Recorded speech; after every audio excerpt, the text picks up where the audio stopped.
Everyone, welcome back you all in my channel Ramakrishna math zone. Today मैं CSIR net जून 2023 का एक question solve करने जा रहा हूँ। क्वेश्चन क्या दिया है, ये लीनियर अलजेब्रा से क्वेश्चन था।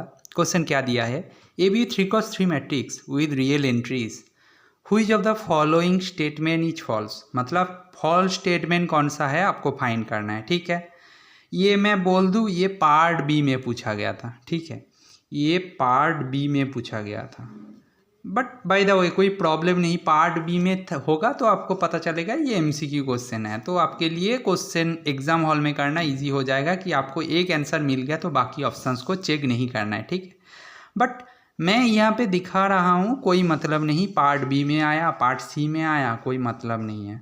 देखो प्रोसीड्योर क्या है, देखो ए क्या है, मेरा 3x3 मैट्रिक्स है। ठीक है ना, देखो बोला है कि कौन सा ऑप्शन फॉल्स है। ठीक है ना, फर्स्ट ऑप्शन देखो, फॉल्स ऑप्शन जो सही नहीं है उसको ढूंढना है। ओके, फर्स्ट ऑप्शन बोला गया है A must have real eigen values. See आपको तो पता है ना, कॉम्प्लेक्स आइगन वैल्यूज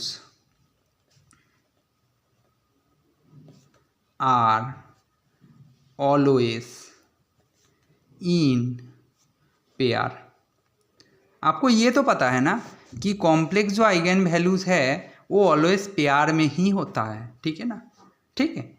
अभी देखो क्यों यहाँ पे 3x3 मैट्रिक्स दिया है विद रियल एंट्रीज बोला गया है, तो यहाँ पे कॉम्प्लेक्स जो आइगन वैल्यूज होंगे वो तो पेयर में होंगे, बट यहाँ पे 3x3 मैट्रिक्स है एंड 3 क्या है भाई, 3 तो आपका ऑड नंबर है ना, तो एक तो रियल आइगन वैल्यू मिलेगा, ये तो क्लियर है ना। तो कॉम्प्लेक्स आइगन वैल्यूज तो ऑल आइगन वैल्यूज नहीं हो सकते, ये odd number of eigen values मिलेंगे। कॉम्प्लेक्स आइगन वैल्यूज पेयर में होता है, मतलब दो दो एक साथ, एक कॉन्जुगेट होता है ना, जैसे ए प्लस आई बी का आइगन वैल्यू है तो ए माइनस आई बी दूसरा आइगन वैल्यू हो जाएगा, राइट। ठीक है, तो यहाँ पे क्या बोल देंगे, A must have a real eigen value. तो इसका मतलब क्या भाई, देखो फर्स्ट ऑफ ए क्या बोल रहा है, A must have real eigen values. ठीक है ना, बट हमें क्या करना है, हमें फॉल्स ऑप्शन कौन सा है वो फाइंड करना है। ठीक है, तो मेरा जो फर्स्ट ऑप्शन था वो तो मेरा डिस्कार्ड हो गया। ठीक है, फर्स्ट ऑप्शन मेरा गलत हो गया। नाउ देखो बोला गया है डेट ए इक्वल टू 0। ठीक है, then 0 is an eigen value, ये ट्रू है कि फॉल्स है। इसको कैसे करोगे भाई, बहुत सिंपल है, दिया है determinant of A equal to 0। अच्छा, इसको हम लोग ऐसे लिख सकते हैं A minus 0 into I mod equal to 0। इसका मतलब क्या, बाय डेफिनेशन क्या है, by definition 0 is an eigen value. Correct, 0 eigen value हो गया। तो मेरा सेकेंड ऑप्शन में बोला गया है determinant of A equal to 0 then 0 is an eigen value, ये तो सही है, बट हमें फॉल्स फाइंड करना है, तो मेरा बी ऑप्शन भी गलत हो गया। ठीक है ना। नाउ बोला गया है determinant of A is negative and 3 is an eigen value. See देखो, देन बोला गया है A must have 3 real eigen values. अभी देखो डिटर्मिनेंट ऑफ ए क्या है, product of eigen values of A, ये तो पता है आपको, product of eigen values of A. अच्छा, मेरा ये मानना है डिटर्मिनेंट ऑफ ए तो नेगेटिव दिया है, मतलब कोई एक negative number, negative equal to मेरा एक आइगन वैल्यू तो 3 है, दूसरा आइगन वैल्यू को मैं लैम्डा 1 ले लेता हूँ, तीसरा को लैम्डा 2 ले लेता हूँ।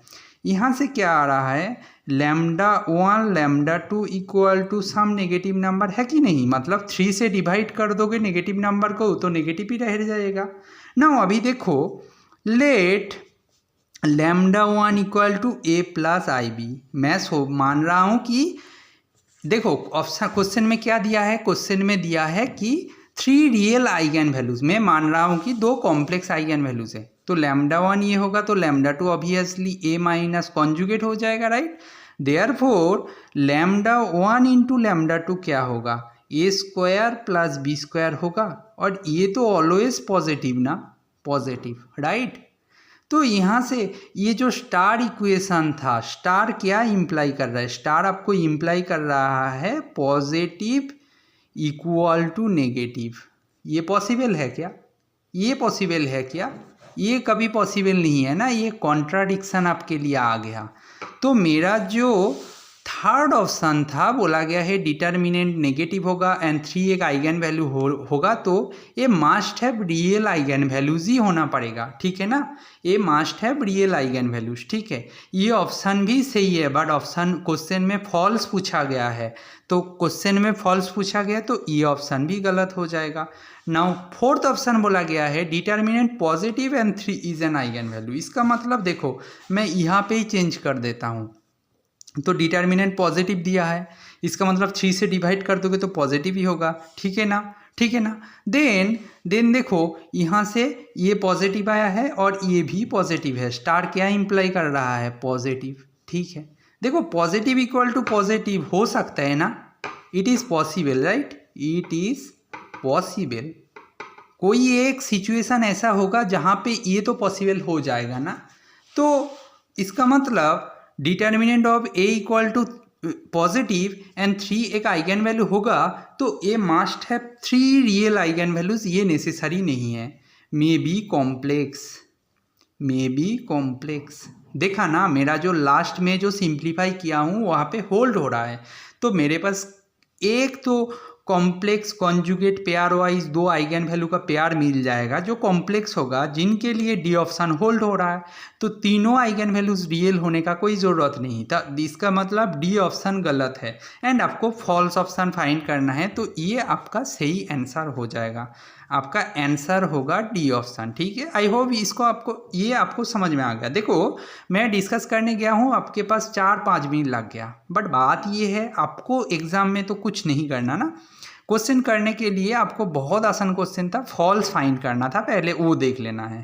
देखो A must have real eigen value, odd order का मैट्रिक्स है तो एक रियल आइगन वैल्यू तो होगा ही, डिटर्मिनेंट 0 होता है तो 0 आइगन वैल्यू बन जाता है। आपको काम करना है सी एंड डी ऑप्शन के ऊपर। देखो एक ऑप्शन के ऊपर मैं सी के ऊपर काम किया, डी में बस थोड़ा सा चेंज कर दिया तो आ गया। ये क्वेश्चन करने के लिए आपको मैक्सिमम 1 to 2 मिनट ही समय लगेगा, ठीक है। ये इतना टाइम में ही आपका क्वेश्चन सॉल्व हो जाएगा एंड ये पार्ट बी में पूछा गया था, आपको 3 मार्क्स मिल जाएगा। आई होप ये क्वेश्चन का सॉल्यूशन आपको समझ में आया होगा। ऐसा ही क्वेश्चन का सॉल्यूशन के लिए आपको मेरा चैनल जो है रामाकृष्ण मैथ जोन, उनको फॉलो करना चाहिए। Please like share and subscribe. Thank you.